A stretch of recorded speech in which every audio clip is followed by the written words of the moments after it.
Hey my friends, welcome back to a new video. Today we'll be talking about rare super blue moon portal that is open right now, and it's different than anything else. It is bringing us a really intense energy that is kinda urging us to look within and to recognize what is seeking to be released.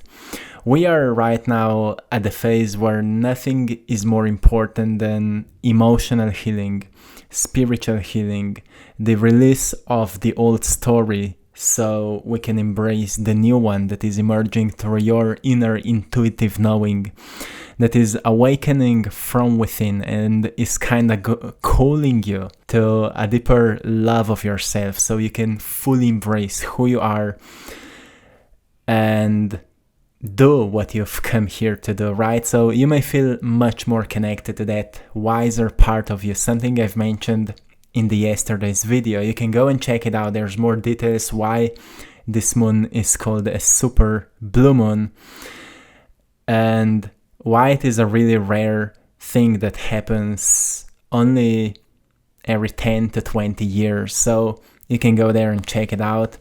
It's coming in the zodiac sign of Pisces, and usually when it comes to Pisces we can see a symbol of two fish swimming in the circle, right? It is reminding us of the balance of two energies, masculine and feminine. But when it comes to Pisces, it comes to a deeper awareness of the feminine aspect, and this energy is actually really beautiful once we learn to embrace it. It brings us a lot of compassion, a lot of creativity, awareness of intuition and ability to adapt to anything, because through adaptability we grow into the highest possible potential we can become, right? We adapt to what is and we move through it with grace, with courage, and creativity, right? Creativity is so important. That's why we call transformation always a creative work. We create something new out of what is, and that is a work of alchemy, right? So Pisces brings us many beautiful themes. Like I said, compassion, creativity, intuition, adaptability. And usually people that are born under the sign of Pisces often have a strong sense of empathy and are skilled at understanding the emotions of others. That is a beautiful gift that we all have within, but we need to learn to nurture it. So don't be surprised if right now you feel much more in tune with your emotions. And all emotions are beautiful. You may feel more sad right now, or you may feel more excited right now, or you may feel more passionate right now, more creative. Whatever it is, that's beautiful.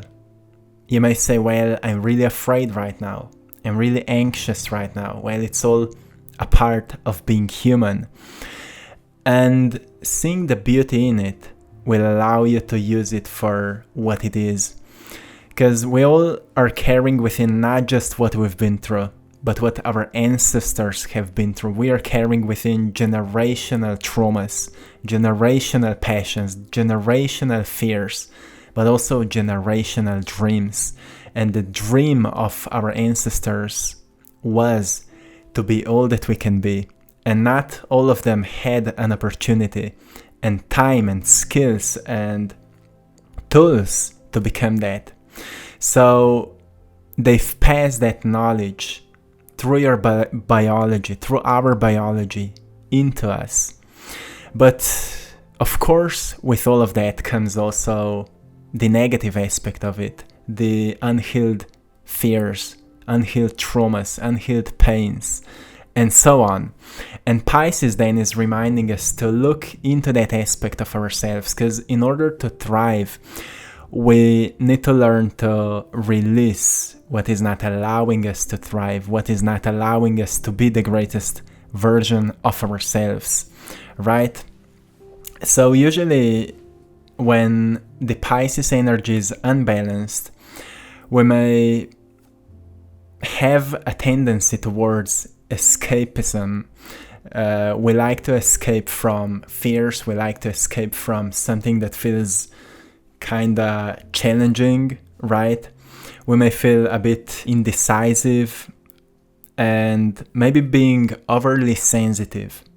If that is you, it's a reminder to nurture yourself, to take time for yourself, and just recognize what are your emotional needs right now, and don't look externally for something that may meet them, because there's many tools you can use to meet your emotional needs. And if you would just take a piece of paper and recognize or write down what are my emotional needs right now, your body will say an answer to you. Your body will tell you, well, I'm lacking love, I'm lacking care, I'm lacking joy, I'm lacking adventure, I'm lacking expression, I'm lacking whatever you will feel. Write it down, because that is your guidance, that is what you need to provide to yourself. When I say to you, nurture yourself the way you need to be nurtured, this is what you need. And that will lead you to a deeper emotional intelligence. That's the first thing I want to mention here today, for today. As we are in the peak energy of this full moon, emotional intelligence is something that is awakening within everyone who is doing the work, who is surfing these energies, who is diving deeper within yourself and is kinda awakening yourself to everything you've been hiding from, everything you've been running away from, and everything you know you can become. If you're diving into all those different aspects of yourself, you're gaining on your emotional intelligence. And here is a reminder for everyone, because sometimes, we may look around ourselves, we may look at the world, what is going on, and we may feel a deep sadness. We may be looking at everything from a great degree of worry, like what is going on. I can't focus on the good stuff because so much of bad stuff is happening. But I want to remind you, you will never be sad enough to change the situation. You will never be angry enough to end the conflict, and you will never be afraid enough to make a breakthrough. It's about accepting the situation and slowly shifting it into a potential solution, focusing your attention to what may become as a result of the change in your attitude. And you may say, well, I can't change what's happening on the world, but maybe within your family or within your community or within your circle of friends, you can already create a change by you becoming the greatest version you can be, because they will notice, oh, there's something different about you. Oh, you feel more energized, you look healthier, there's something is changing, and people may be inspired by what you've done. And if one person does it in any community, in any circle, in any family, then the whole world slowly starts changing. And that's the concept of creative transformation, right? You don't need to go outside and scream the change, you just need to become the change. And it all starts with emotional intelligence.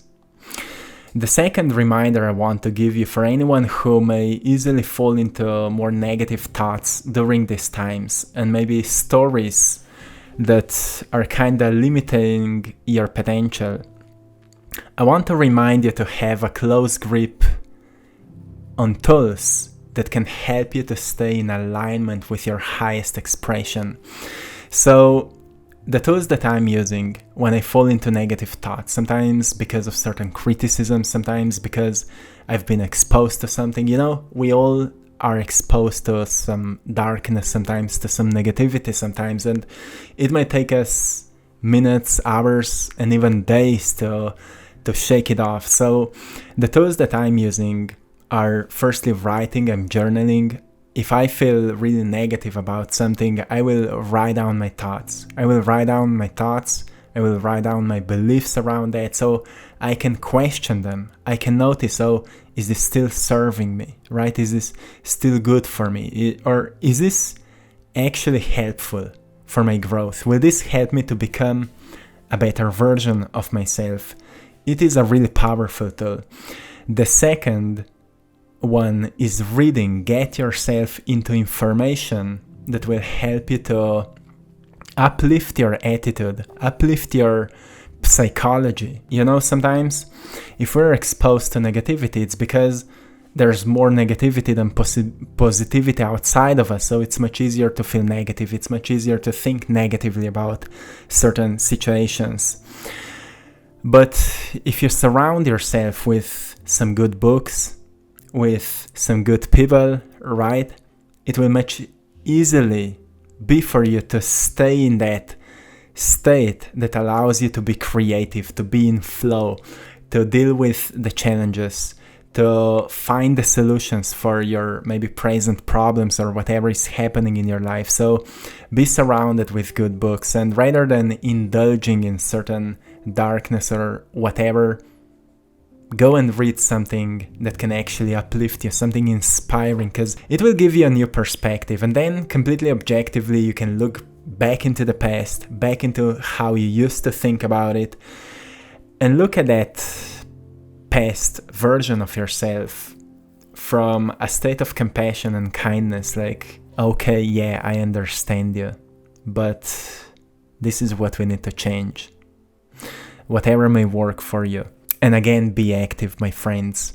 When we're moving through these energies, being active is something that can really help us to channel this energy, to shake off this energy, and to increase the blood flow, the oxygen flow within our whole bodies. It helps us to rejuvenate faster. It helps us to be a bit more alert, a bit more present, to raise the level of dopamine and serotonin molecules in the brain, which helps us to be a bit more positive, be a bit more focused, and to look at everything from a higher state of consciousness, where we recognize, okay, yeah, I can apply these changes, I can make these moves, and I can let go of these things that are not helping me to grow.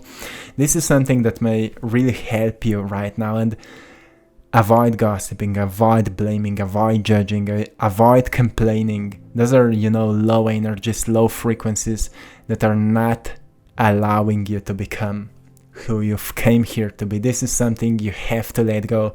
I know it's not easy, because those are our deep programs. We've been so hypnotized to think that way about society, about our neighbors, about our friends, about our family. But I want you to slowly work on letting go of it. We all have a lot of work to do in this area, but I just want to encourage you to keep working on it. That's why I'm bringing you daily reminders. We're all a work in progress here. But if we keep reminding ourselves of who we are becoming, what is that greatest expression of ourselves we can be, we'll eventually get there, right? We'll eventually pave a way so that somebody who will walk after us will find it much easily than we did. And that is a truly, truly great work you're doing. The third reminder I want to give you for today is that until you learn to love the journey of your evolution and growth, you will be trying to control anything that is not how you would like it to be. And that is an act of fear, forcing things to change. This is an important reminder, my friend. I know you've heard, let go of control, but it's not truly easy to achieve that state, right? So for me, the easiest way, or the most effective way that I've learned in my life for kind of letting go of control and actually embracing the journey was that I've started loving the evolution that is happening, the self-evolution, the self-growth that I can see in my daily life as I'm moving through challenges. Every single day I wake up and I have a vision for my future. I start my day with a bright vision of who am I becoming. I connect myself with that future version of myself. I ask my future self for guidance so I can get there. But I embrace what is finding me, because I know that everything that is finding me is only building me so I can become ones that wiser me, more intelligent, more skilled me, right? So when you have this sense of direction you will start looking at everything as kinda ways that are making you grow so you can become that version of yourself you are loving yourself to become, right? And that's what it means to let go of the need to control and actually embrace the growth that is happening. Focus on who you are becoming and look at everything as an opportunity for building the right skills, building the right knowledge, and getting the wisdom so once you can become that wiser you, right? The fourth reminder is that to heal anything in your life, you have to demonstrate what the highest potential of that particular aspect can be. And this is profound because often we may focus on healing, but healing never happens, right? We may focus on healing certain fear or healing certain negative patterns, but we don't really shake off these energies. The real healing is that we get ourselves into the state where we recognize, oh, there's nothing to heal because I'm already complete. And to get ourselves into that state, it's required deep work, right? And it's just an example, like whatever you may find that requires healing. Sometimes it may happen in relationships that we're repeating some old patterns that are causing certain arguings or fights or whatever it is, and we need to firstly know what a wiser person would do in that situation, so then we can slowly start embodying the skills and emotions and beliefs and thoughts of that person. That's why reading is so important, knowledge is so important. And as we start rewiring ourselves with the new information, with more empowering information, we slowly start practicing them. And that's how we slowly embody a new version of ourselves. This is a profound work we are doing on ourselves. So whatever it is, it's same with finances, it's same with health, with food, with the way you're treating your body. You know, when you have something that is not good for your health and you want to change this pattern, you have to embody the greatest potential that may emerge out of that by practicing being that version of yourself. And for knowing how to do that, you need to acquire a knowledge that will help you to do that. So go into certain topics of books that can help you to awaken parts of your mind that before you had no idea that exist, parts of your inner intelligence and capacities that before you had no idea that are within you. You will be surprised how incredible your body system is. And the last reminder I want to give you for today is to please understand that most of the emotional heaviness that you may feel right now is not yours. Most of it is not even your fault. It's generational trauma by your ancestors.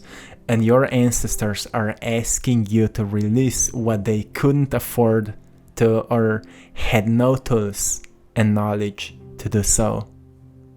There's a wonderful ancient saying that goes, your ancestors outnumber your fears, so feel their power. And this is truly powerful.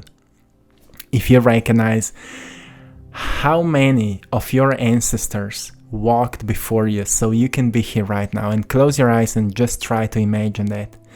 How many ancestors walked before you so you can be here right now today? Think about this for a moment. And now imagine through how much they have been through, truly, how much they have been through so you can be here today. And now be a bit more compassionate towards yourself. If you feel some fear, some anger, some frustration, some anxiety, because not all of them had a beautiful journey, right? Not all of them went through abundance and bliss. but they still made a possibility for you to be here today.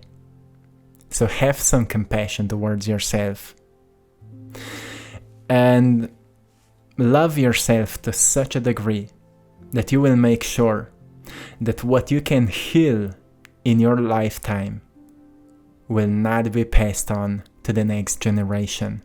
Just make sure of that, and you will make a huge progress for the future generations. You will make a huge progress in this society. And my friend, when I'm thinking about that, I'm having goosebumps because I know how important this work is and how effective it can be on the society. So I will leave you here today, and I hope you found something valuable. I hope you've enjoyed in today's painting, and I'm grateful to all of you who've chosen to support my art in our Etsy shop, I Draw My Passion. Thank you so much for that. The link is in the description of this video. And stay beautiful. Have a wonderful day, and till next time, one love.